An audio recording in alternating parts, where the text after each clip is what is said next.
lockdown. It just gets to me. Just say quickly that even my own children, by the way, last night were taking. Oh, are we live? Oh. Yeah, no, I'm really. I was about to swear there, taking the mick out of my Scottish accent. That's my own kids last night. Well, sometimes you don't help yourself, Pam. with certain words. So on that note, before we get ourselves into trouble, let's say hello to Facebook because we're now live. So we are really pleased to have our resident stalker joining us today. So hi, Paul from the business community. Hi, everybody. Thanks for joining us. Are you ready? Are you prepared? I didn't know how to prepare, to be honest. I just thought I'd just dive in, see what happens. But who would let a stalker in their house? That's what I don't get. we like to be a bit different. What can I say? Live on the edge. So it's been quite an exciting week because Pam, you've done something new this week, haven't you? Do you want to share with the class? Yeah, I hosted my first virtual networking group yesterday morning in Daventry, the Daventry one, which is, I think, one of the more popular ones in the business community. So yeah, there's a compliment in there somewhere, I know. So that was my first turn at ever doing anything like that. I've never done anything like that before, so it was a big step, and it was brilliant. I loved it. You did very well. Thank you. So obviously you were there and Paul was there and the rest of us weren't, but we understand that you've got a new nickname. Yeah, I did get a new nickname, only because somebody couldn't see properly. I just like to stress. So yeah, so one of the guys at the group thought I don't have it today, but I had my green umbrella banner behind me and it had the word goodies on it, and Russell thought it said goddess. So he thought it said that I was a social media goddess and that I had that written in a banner behind me. So that became my new nickname yesterday. Yes. I quite like that, Pam. I think quite it's like a that step too. up from Pinot Pam. I think it's several steps up from Pinot Pam. So yeah, I'm sticking with that one. Pinot Pam's gone. Social media goddess is in. R.I.P. Pinot Pam. Long live social media goddess.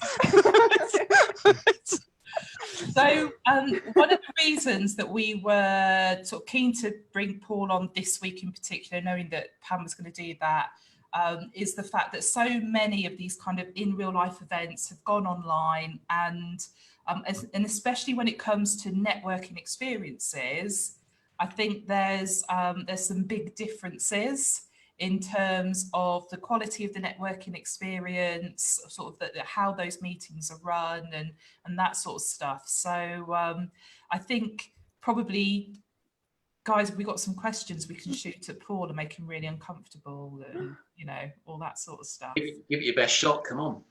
Yes, I have a question. I'll go first today. I'm feeling confident in class. My question is... Don't scare me, Emily. I won't, I promise. Do you have any top tips for business owners who are new or that are new to networking? I do, yeah. Because I think particularly for new business owners now, or people new to networking, now's a great time to try it out, because I appreciate in the physical world, the idea of coming along to a room full of people is quite a scary thing for any business, really. I remember, when I first did my first ever network group, centuries ago, I was quite nervous about it. Whereas I think now we're online, I think there's hopefully less fear, because you're not coming into a room of people, you're coming into a screen of people, and if you don't like it, you can all sort of like click out. But what I would say is just be yourself, have a little bit of fun about it. Try not to get too anxious about it, because everybody in the room, either the physical room or virtual room, has been where you are at some point. They all would have had to do their first networking group at some point. So I think it's like a muscle you need to develop. I think it's just try it out. There's lots of different styles of networking. So, it's a whole range of different things for people to try. And you just need to try and find the style that works for you. So yeah, all I'd say is give it a go, be yourself, do a little bit of prep, I would say. If it's one of these networking groups where you have to do an introduction, then, you know, write that down, because there's nothing worse than it coming to you and you start to fluff your words. And that makes you more nervous and more conscious, and it's just a sort of a spiral from there. So I would say, you know, there's nothing wrong with writing down your introduction, particularly in the first time round, and just read it out, you know, so you're clear on what you want to say. Yeah, I think that's a good tip, actually, because that's definitely something that I would be most nervous about if I was going. I think I'd be okay with the room of people, but actually standing up in front of everyone with everyone staring at me, I'd be so nervous, especially at first. Yeah, and again, in some meetings, you know, you're advised to stand up. In my meetings, don't have that. It's entirely at your choice. You know, right. Stand up. It's entirely up to you. And you know, hopefully, most groups are nurturing for new people, because if you run a group, you want people to come back, don't you? So you don't want them to feel, you know, anxious or you know, leave the meeting thinking that was the worst thing they'd ever done. So, you know, I'd like to think that any groups would welcome a new person, make them feel at home. Also, I try not to come, I've made a couple of mistakes in the past, but I try not to come to the new people first to do the introduction. So, you know, I give a few people that are regulars the chance to do it. So the new people get the idea of how it works. So there's nothing worse than, you know, you just being first up. And sometimes I've made the mistakes, I've not looked at the room, and, you know, I've got to my left or something, and the new person is second, which, you know, might be a little bit intimidating to sort of be first or second up in a new group. So yeah, it's just about that, you know, ease them in, I guess. Yeah, that's a good idea. So what do you reckon, Emily? We're going to send you next week then? I knew this was going to happen. I was thinking in the back of my head, I was like, I've got to be careful about what I say here, because Christina's going to make me go. Emily seems really comfortable in this environment. It's a superb time to try it out, because, you know, there's lots of no-cost networking groups out there now. And if they're paid for, which, you know, my primary ones are, then it's still low cost to, you know, £5 or £6 for most ones that are charging. That's a great time, you know, just to try it out and try out the free ones, you know, try out those first. Yeah, I think what you were saying as well, Paul, about the online thing, I think it was an interesting point, because before I think the online thing probably would have made me slightly more nervous, but now that I'm so used to going on online meetings and obviously doing this every week, I'd actually probably feel more confident online. So that's definitely changed for me recently, I think. I guess it's just what you get used to, though, isn't it? I think if I was sort of like Pam is, sort of going to networking all the time to begin with, then you get into that. But now, if I had to choose, I would choose online, I think, first to begin with anyway, as I grow my confidence. Shall we send you the virtual free link for Friday? I'm not sure. Actually leads on quite nicely to my question, actually, if that's okay, Paul, which was, how have you found moving online? Have there been any massive challenges, or has it gone quite smoothly? Has everyone been up for it? Well, it was a steep learning curve in the early days, as you can imagine, because literally all the logistics behind moving from physical meetings to Zoom meetings. So I had to learn Zoom. I didn't know how to properly learn Zoom. And the evidence is that we had a few Zoom bombers in the early days, because I've not ticked all the right boxes to sort of make it secure. But now all the meetings since the first 2 weeks, it's been fine. So yeah, so it was that early learning curve.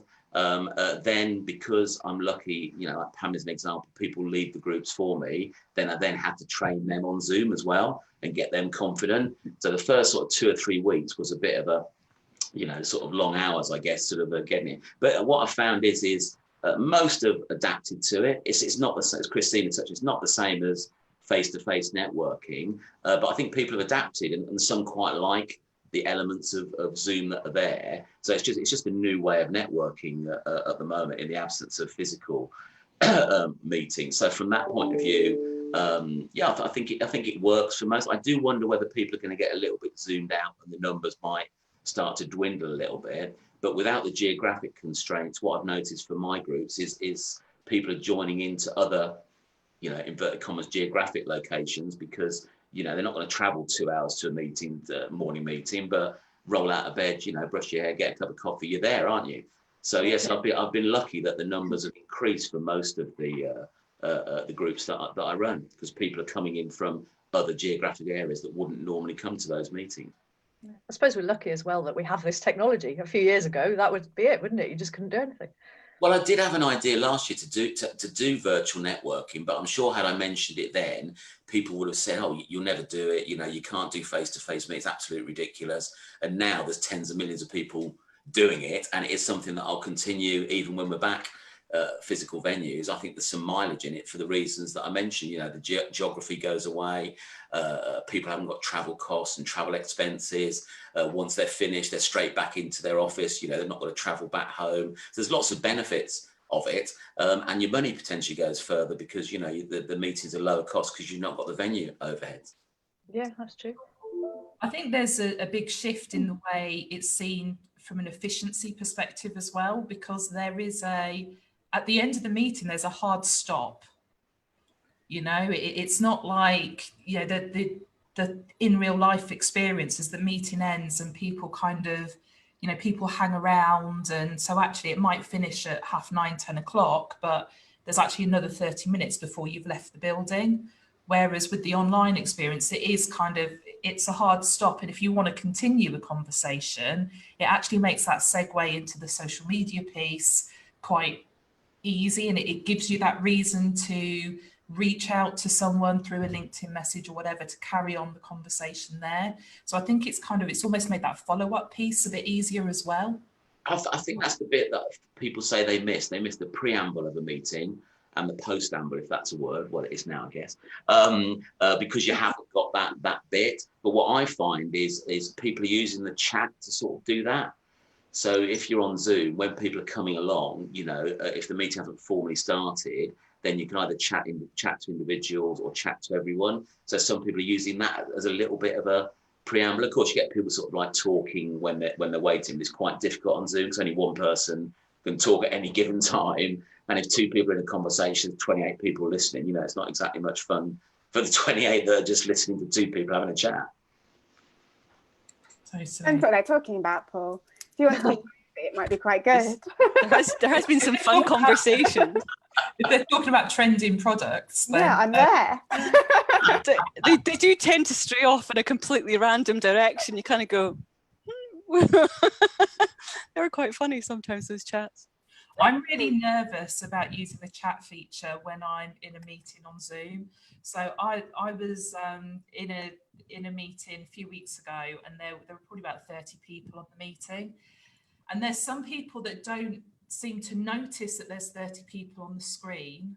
So like doing the intros, like I'd been really quick, like maybe 10 seconds. And then there was another person that was like, they just didn't seem to stop with their introduction. There's like 30 people on the call. And I was getting private messages from other people in the meeting going like, "Oh my God, is she going to shut up?" And I was like, I can't respond, because if I respond, I know I'm going to, even though it's there really clearly, you're responding to everyone, or you're responding privately to someone. I'm that person that's going to get it wrong in that scenario and drop those balls and it totally embarrass myself.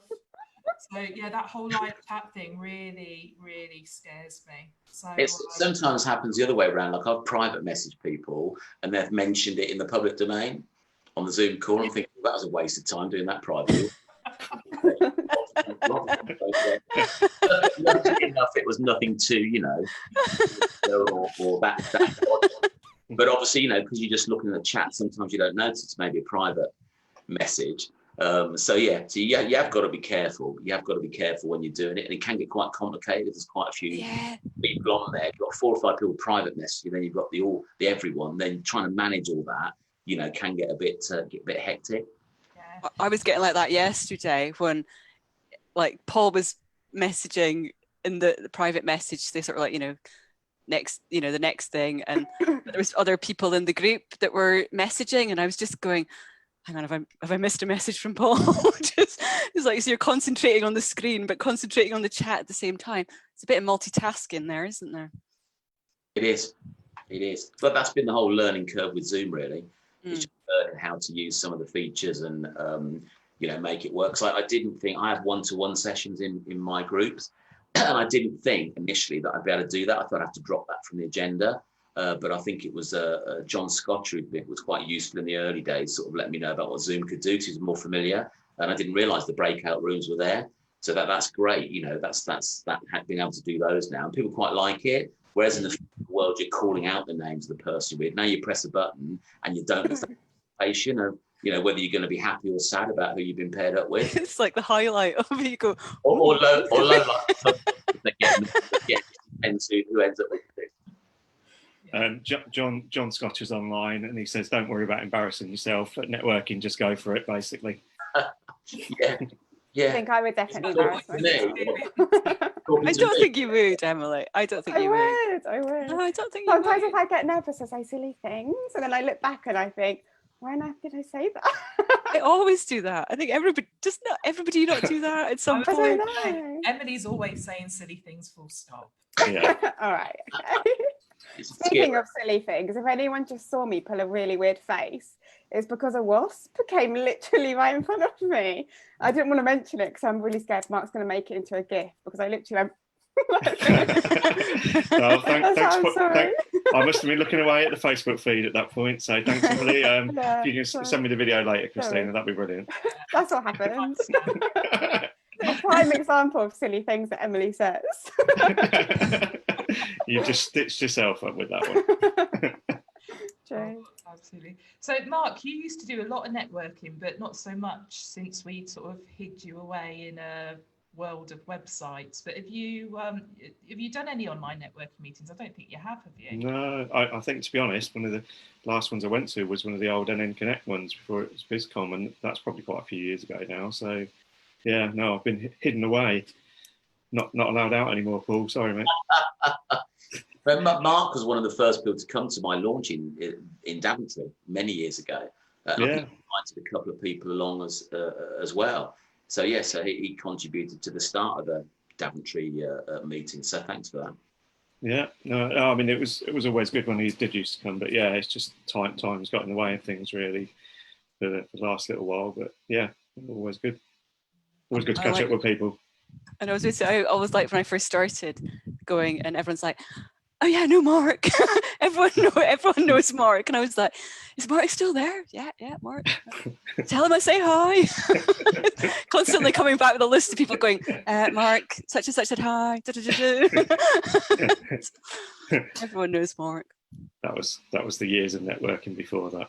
Mm. So, so previously the business community was NN Connect, and you've sort of recently been through this sort of rebrand, reinvention, really like looked at the values of the community, and I think that's worked really successfully, hasn't it? I know there's a few kind of there's a few people that will drop in the previous name, not because they don't get it, but just to get a rise out of you. But well, we have a fine for that now. So I think Chris Lambert is up to about £70 he owes me for mentioning Connect. So yeah, we decided to go through a rebrand for a number of reasons. Connect was being used by other networking groups. So for example, FSB, you know, large organisation, decided to rebrand their networking group as FSB Connect. So I just thought it was time to get away from the Connect. And then also, when you go to a new area, you're just another bloody networking group trying to, you know, get a foot in the door. So partly the reason for losing networking was to really approach new areas more from the business support side. So, you know, within the business community, we've got free workshops. We've got, for younger businesses, we offer a free mentor. We've got like an Ask the Expert, little things like that, which are more business support led rather than networking. And networking is sort of the foundation for it. So Kevin, your hubby, basically helped me on the journey.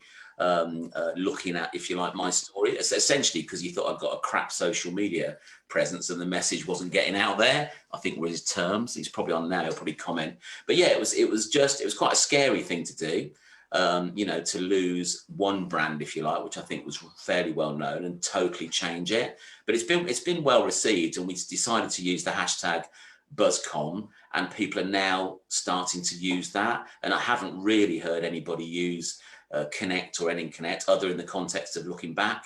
You know, they're not making mistakes anymore. So I'm glad that it's sort of eventually got into into the minds of people, and they're recognising it as the new brand. Yeah, I think you've done a really good job of establishing that change in the brand and having everyone engage with that in the way that they have in such a short period of time.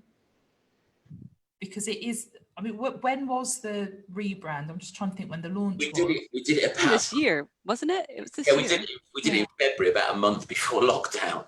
So so we had a little event, and as you know, I also put a book together to sort of coincide with that, the Small Business Toolkit, which again was a compilation of articles from different people on different areas of business. So that coincided with the branding as well. So we give that away as a freebie to people. And again, it's around helping businesses be successful, particularly in the current climate.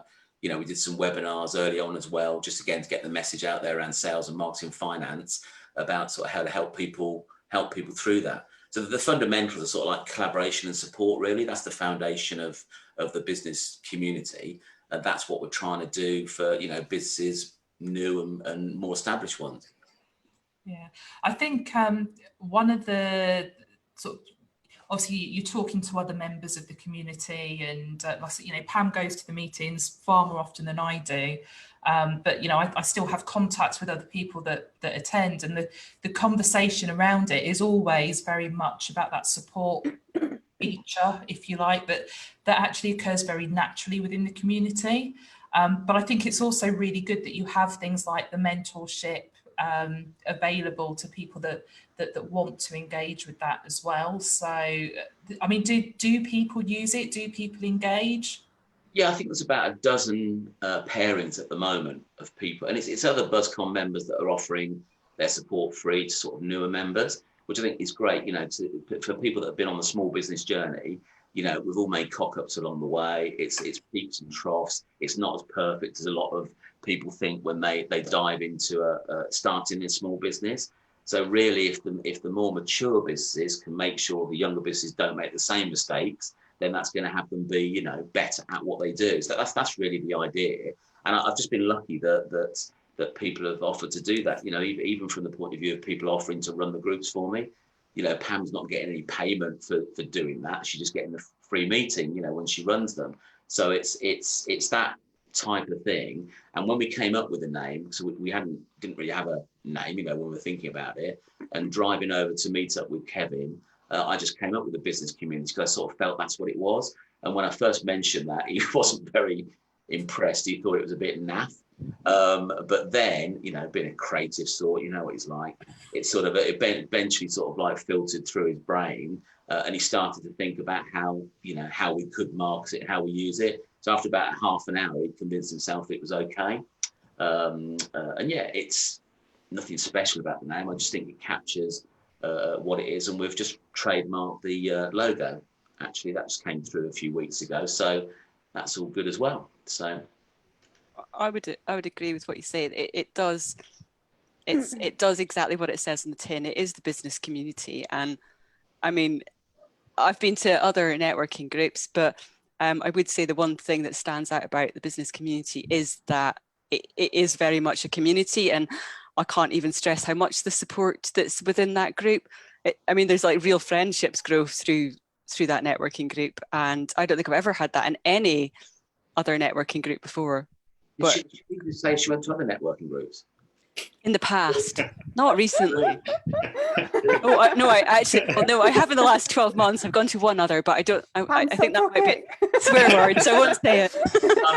I'm looking for a new group leader in Daventry. No, don't replace me. Pam, you were doing so well. I always put my foot in things. No, I do think there's genuine support within that business community. That's what I was trying to say on a very and that is actually on a serious note. There is good proper support, and no one has any agenda, which is refreshing, I would say. I don't know if that was kind of like what you set out to do when you grew into business community, but that's certainly what's come out of it. Well, it sounded a bit like the Kevin show, but he asked me to come up with 3 words that I felt describe my business, and I recommend this to anybody listening. You know, just think about what 3 words might describe your business. Not a phrase, just sort of 3 separate words. Can be a phrase, it's easier. And so I thought of them, but I cheated a little bit, and I thought I'll go to about half a dozen of my members and ask them what 3 words they think it would be. And there was this common thread of support and collaboration. Fun was in there, community was in there. So I think that's a great way of just understanding how people perceive your business, because brand isn't just a logo, it's your values and how people, perceive your business. So I think that was quite a useful exercise to do, and it was quite rewarding, I guess, that people were feeling the same, were coming up with the same types of words. There was nothing that was that diverse that I thought, well, that's a bit weird, we're not that. So yes, it's just, any business probably has its values that people perceive them for. Yet we probably don't think about values that much when we're positioning our business or talking about our business. It's more about, what we do and how we do it and that sort of stuff. Whereas maybe some of the softer elements of a business are important. Yeah, absolutely. Do you know, it ties into something else that I was talking to someone this week who they have unfortunately been made redundant, and they're now looking to set up in business on their own, and they're looking at business names and that kind of thing. And that initially what they'd come into the meeting with was essentially a business in their own name. Mm-hmm. And I kind of said, well, if it was like, Christina Robinson Marketing, actually that becomes something that's quite tricky to sell in the future. But it also doesn't actually, it doesn't send any messages. It doesn't reinforce anything. There's no story behind it. And I think it's really important when you're thinking about business names that you are either, like I say, you're kind of including your values or something that sort of, signals what your values are, or something where you do have a story behind it. It is really essential, especially when you think about, I always think when people going into business, you almost need to be thinking, actually, what's going to happen at the end? What's my exit going to be? Yeah. And it's something you're going to be able to sell or pass on or whatever in the future. The other thing I think is why you're in business. So Simon Sinek talks a lot about that. I think his first book was about, your why. And your why is a great way of distinguishing yourself as a business. The actual reason that you're in business. Again, it's starting to get to the emotional connection of your business. So, and also, from people's introductions, I think if you can build that in and start to connect with people, because people buy on an emotional level at the end of the day. So if you want them to engage with you, the realer or the more real you can be with them, I think that you'll get to that connection more quickly. So, it's just think about or read Simon Sinek's book and sort of, look at what your why of being, why you're in business, and look at how you can build that into your marketing. Yeah, it's a great book. So Start With Why is a fantastic book. But he then also did a follow-up, which was Find Your Why, which I don't know if you've ever read that, but it goes deep dive into identifying what your why is, and actually it also kind of maps out how you can get someone else to work with you if you're struggling to figure it out yourself, to ask you the right questions to discover it. So that, again, I definitely look at those 2 books in tandem, and then take those learnings and implement that across your marketing strategy as well. So it comes into your social media content, it comes into your blog content, the videos you're creating, and into all those business conversations that you have. One of the things that I know in the early days when Pam was going to the meetings with you, and then looking at sort of what follow-up looks like for those meetings, arranging one-to-ones, that sort of stuff. Is there any particular advice you would give in terms of that side of it, making sure you're doing the right one-to-ones, or you're doing them for the right reasons? Yeah, I think the mistake that a lot of people make networking generally is they just see the meeting as being the primary focus. But it's not just about the meeting. We touched on it earlier, the preamble and postamble. That's quite important for most people, because you're outside if a meeting has an agenda, you're outside of that. you know, your own free agent. But also, I think a lot of people don't do one-to-ones outside the meeting. We have a one-to-one in the meeting, more to practice, more than anything, just for people to get used to sort of having a one-to-one meeting. But yeah, I think people should be looking at one-to-ones, and you're looking at, you know, who would be great referral partners, because I think that's really what networking is about. You know, you might not have clients in the room, but there's certainly going to be people in the room that are connected with the same target market that you're looking at. So yeah, it's having one-to-ones with people like that. There may be potential clients in there, so it's sort of trying to work out, you know, are they your target market? But again, it's not about selling, it's just about developing the relationship. And it's, you know, networking isn't a quick fix. No, marketing is really a quick fix, but networking does take time. And you know, when I say that to people, I say, well, you're bound to say that. You're in a networking group, don't you? So you know, you're going to tell people they've got to come for 3 to 6 months before they get any value. But you know, it's true. You know, you're not instantly going to connect with someone the minute you walk in the room. And again, it's also relative to what you sell. If you're a flower seller, you might get, you know, a bunch of flowers bought on your first meeting. It's a low risk item. Whereas if you're selling a 10 grand coaching program, you know, that's going to take a while for people to understand. So yeah, it's just think about the people that are going to contribute to your business in line with your clients, in line with your referral partners. Because in the early days when I started, you know, I'd have a cup of coffee with everybody because I thought that was the right thing to do. And, you know, time's the only thing you can't get back. So if you have a crap one-to-one with somebody, you know, it's sort of your fault, but that hour's gone, isn't it? You know, and the travel time in the physical world. So yeah, you have to learn to sort of say no to an extent, that maybe, you know, you're not the right person. Now you have to find your own way of doing that, because, you know, it's not easy to sort of reject somebody. What I usually do is if I'm in that situation now, is I say, I don't think I'm the right person to speak to. Go and waste Christina's time. No, I don't say that. I say, you know, go and have a chat with. I'd still try and add value, if that makes sense, because I know it's just going to be a waste of time for them as much for me. So yeah, it's just trying to have that balance, really. In the early days, it's practice, you know, and getting to know how one-to-ones work, and also I'd say limit them in terms of time.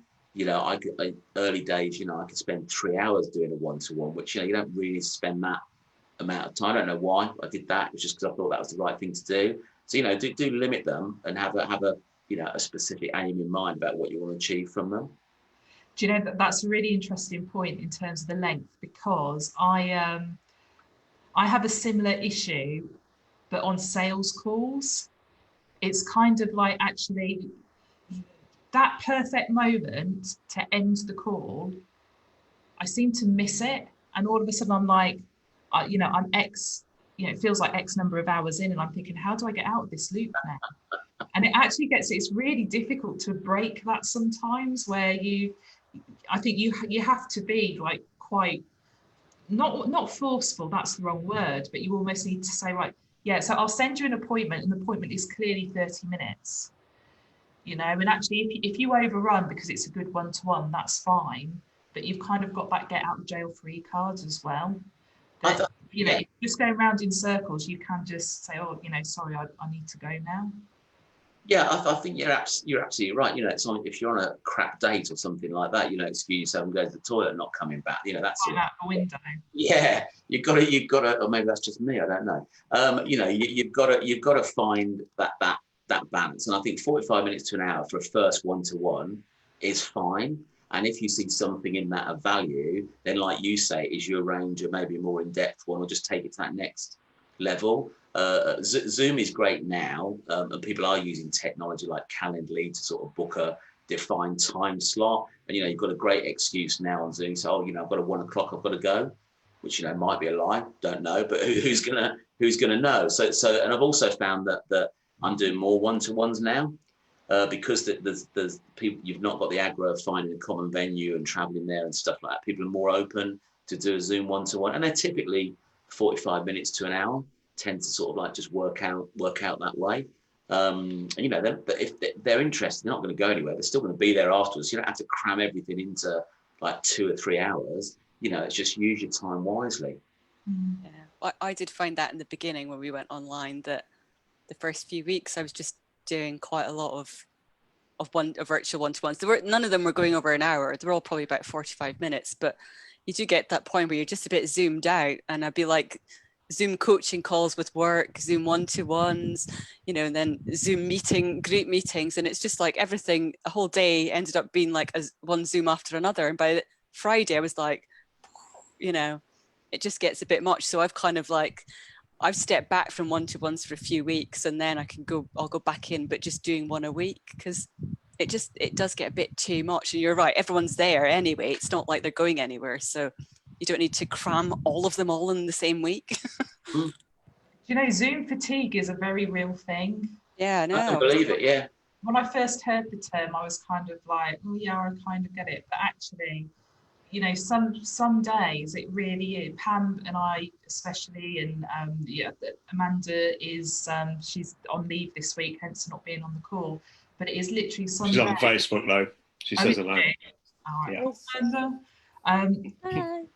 But yeah, some days we are literally like 6 hours worth of Zoom meetings. Mm. And you're not even closing down the Zoom room in between. You kind of like dumping someone off the call to let the next person on, because you can see they're in the waiting room. So it's being able to switch all the time is actually, I think that's the bit that's exhausting. I think people have gone a bit nuts with Zoom, to be honest. It's like in the real world, you wouldn't do back-to-back meetings like that, or you would have travel time in between.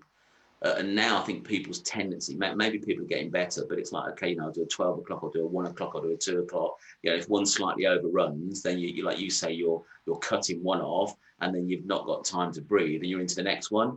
So, but you wouldn't do that in the real world, or at least you'd have travel time to relax or you know, get your senses back. So I think again, it's just people adapting to a new way of being, isn't it?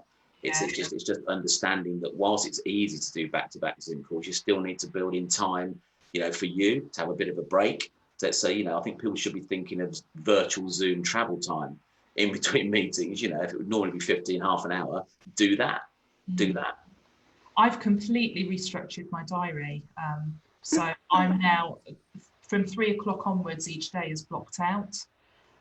Because the other thing I found as well, it's like if you track your energy level through the day, like some people, morning people, you know, I'm not. Kevin, my husband, is.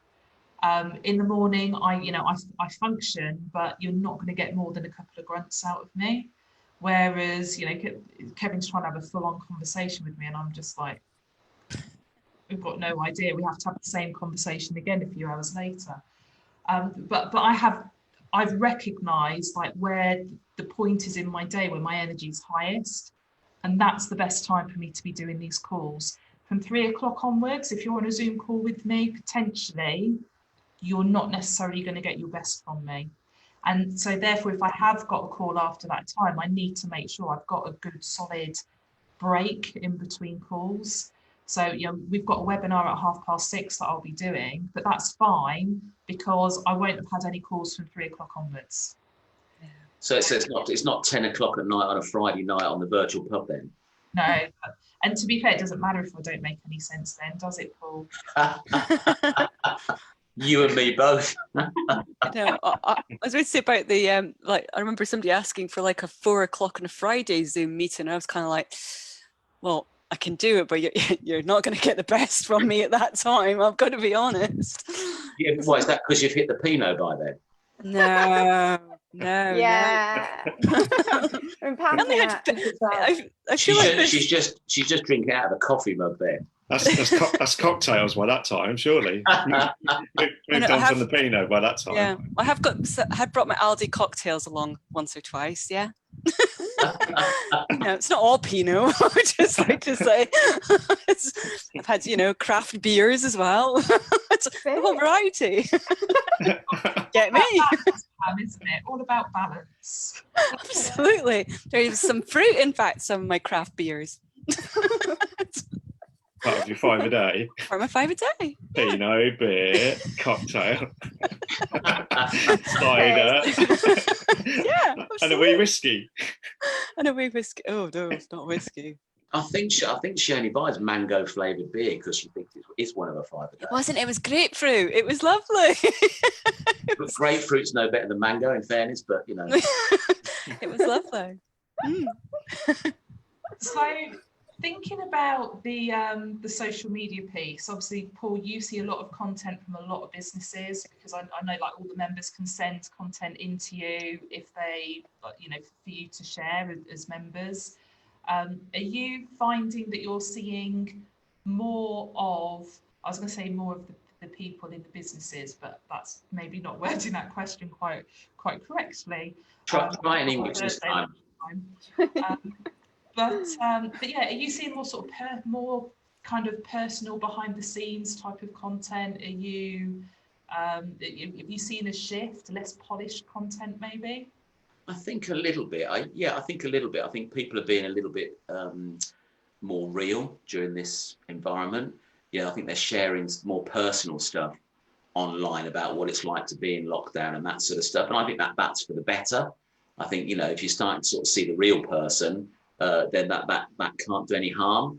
You know, one story of one of my members is like a solicitor, and he's got a Facebook page, and he's got his personal page. And the Facebook page is all quite formal in my view, whereas his personal page is a little bit more open and honest and fun, if you like. And I just had a chat with him, so saying, you know, I think you should put some of the fun stuff on your business page. And I think he's in this dance about, you know, well, what will that impact how people perceive his profession? But you know, again, people buy people. It doesn't matter what you do, people still buy people. And I think a little bit more about you personally, I don't think can do you any harm. Yeah, you don't have to post everything about your kids and your dog and, you know, what you have to do. I'm not talking about that. I'm just talking about, you know, the occasional thing that's it. So, for example, I didn't know that he plays the piano. Silly little thing, but you know, he puts just little pieces on his personal thing. Well, you know, why not put that on your business page every day? It's not. Is that going to do any harm? Are people going to think any less of you as a solicitor because you play the piano? I just think, you know, just deepens that connection, doesn't it? So yeah, to answer your question, I think people are sharing a little bit more about what it's like for them in lockdown. You know, the issues they're facing. I guess Facebook primarily, I think I'm seeing it on. It's maybe a way of just helping, you know, just sharing that, and then people are commenting back and contributing to that. So I think on the whole, this situation is deepening the level of community, you know, both where you live, I think, and also online. I think it's definitely doing that. I do have a bit of a fear for people that have just disappeared off the radar. Like they're not coming online, they're not virtually networking. And I think that's firstly a mistake. I think if you are in business, you still should be putting yourself out there, even though it might be difficult and you might not have a lot of work, because people will forget you. And then also, you know, if there are people that you used to network with in the physical world that aren't there now, then, you know, just reach out to them. You know, how are they? Are they doing okay? And try and get them back, try and ease them back in, you know, because if they're locking down their business, then I think that is a mistake. I think they need to get out there.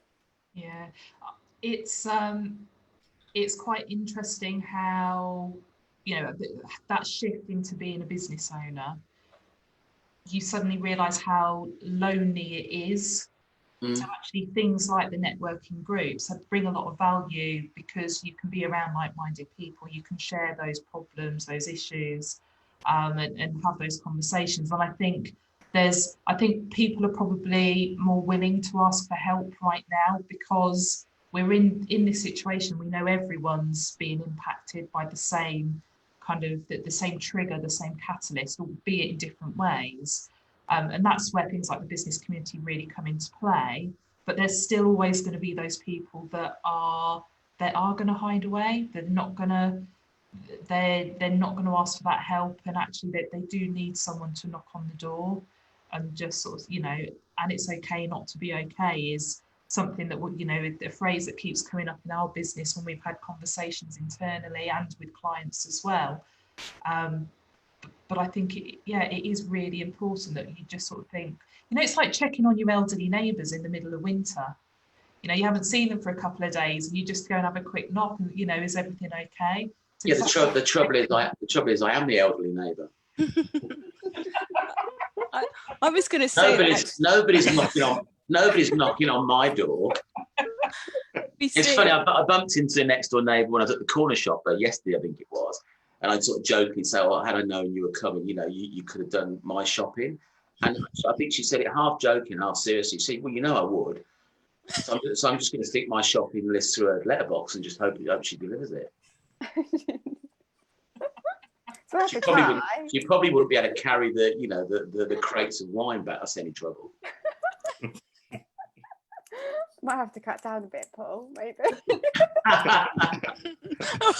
Like, he laughs at that. I was going to say, one of the bravest things that I saw in networking was the last Daventry meeting that we were actually in the room together. Was actually one of the guys who was a photographer, and he's an event photographer, and literally everything had stopped for him, like literally everything. And it came to his 45 pitch, and he just kind of stood up and he went, kind of here, I've got no events, I've got no photography, nothing. And he was just like, honestly, he just went, so, that's it, kind of like, what do I say? And everybody it was just like everyone just stopped, because he was the only person in the whole room that was like, where like everything had stopped for him.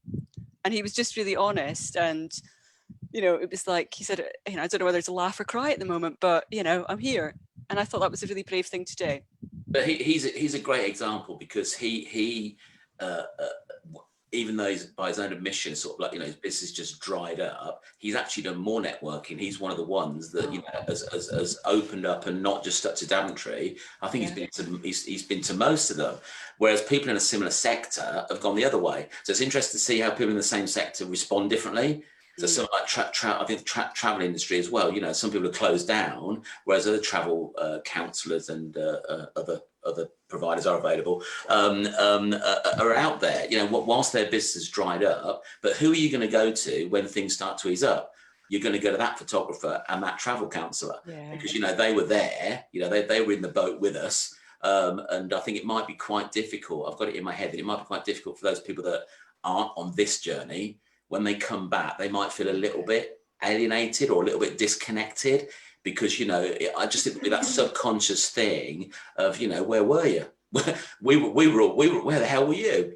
Come on, we were all rowing together. And I think it's going to be a little bit of that. I'm not saying that people are going to consciously alienate those people. I just think it's going to be this subconscious feeling that, I think people are going to find it hard to integrate back into things, because they've been away for 3, 6, however many months this is going to continue for, which is why, again, I think people should be coming out there, it's just sort of touching base once a month, just to let people know you're alive. I think that's important, even if you haven't got any business. In the photographer example, and there's other sectors as well, where, whilst their businesses unfortunately dried up, they recognise it will get back, and they need to still be waving the flag.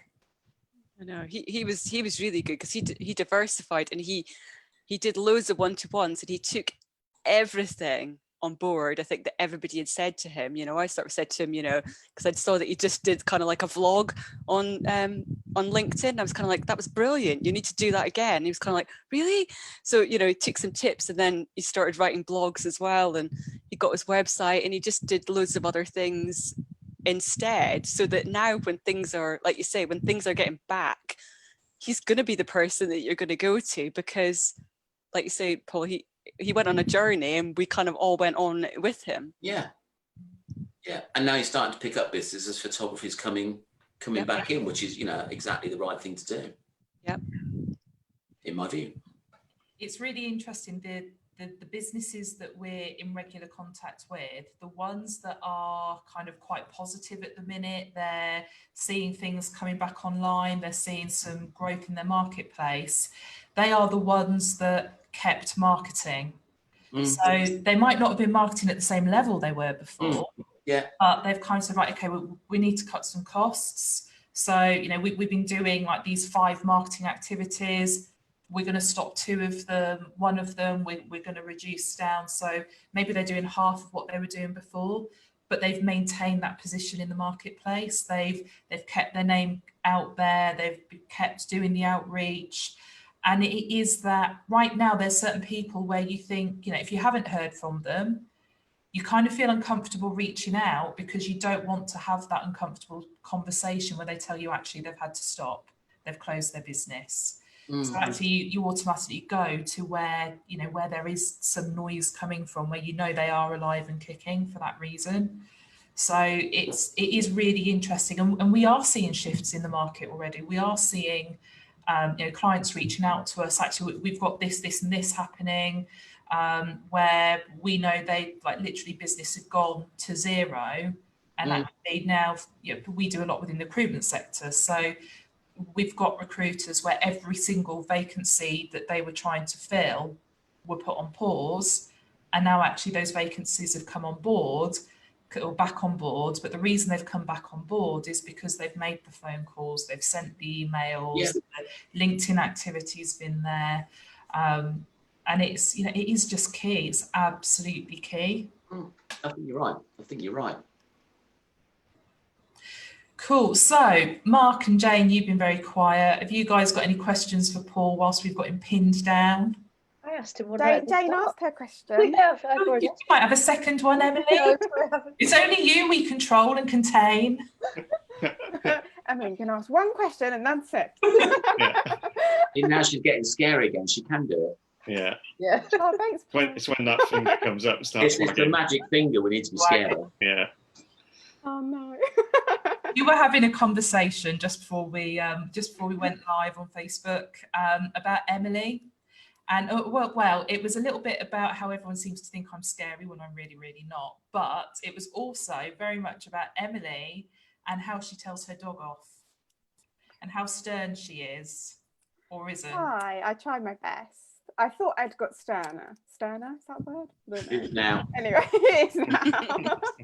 Anyway, but apparently I haven't, so I need more practice, basically. What That's does the dog do? Just ignores you when you're trying to get it to do stuff? No, she just tries to But it push my does. luck. That's all. She doesn't ignore. No, she doesn't ignore me. She does. I think she does when I first sort of go over to her. She does stop, but she would try it. That's the problem. So like she'll jump on the sofa like she did yesterday. She knows full well she's not allowed on the sofa. So then I go in and I tell her off, but I didn't do a very good job. Yesterday I went in smiling, going, "What are you doing?" I just need to regroup, refocus, and I think I'll get scarier. Dog training by Emily. Yeah. Cool. Okay, on that note, let's wrap it up for this week. Paul, thank you so much for joining us. Thanks for having me. Anyone in the, well, I mean, you cover quite a lot of areas now. Do you want to just give us a bit, go on, give yourself a plug. Yeah, we primarily do breakfast meetings. So they're in Daventry, Milton Keynes, Northampton, Wellingborough and Market Harborough. And then we do an evening meeting. These are all obviously virtual, but you know, they're the physical locations where they normally are. And then we do an evening meeting once a month, which is Northampton one. I can share this stuff in the Facebook live group. And then also we do a wellbeing group, and we recently launched a women only group, which was a very successful launch. So it's not me leading it in drag. I have got 2 leaders to lead that. And yes, so that's just a venture, you know, into a different sector. So yeah, that's pretty much it. Cool, fantastic. And we'll make sure all the links and everything are there in the comments so people can reach out to you and connect to you and that sort of stuff. But like I said, thanks for joining us. And that's it for today's live lunch. And we'll see you all back on Facebook Thursday next week at 12 noon. I'll be back to stalking you then. Okay. We look forward to it. Cheers. See you later. Bye. See ya. Bye.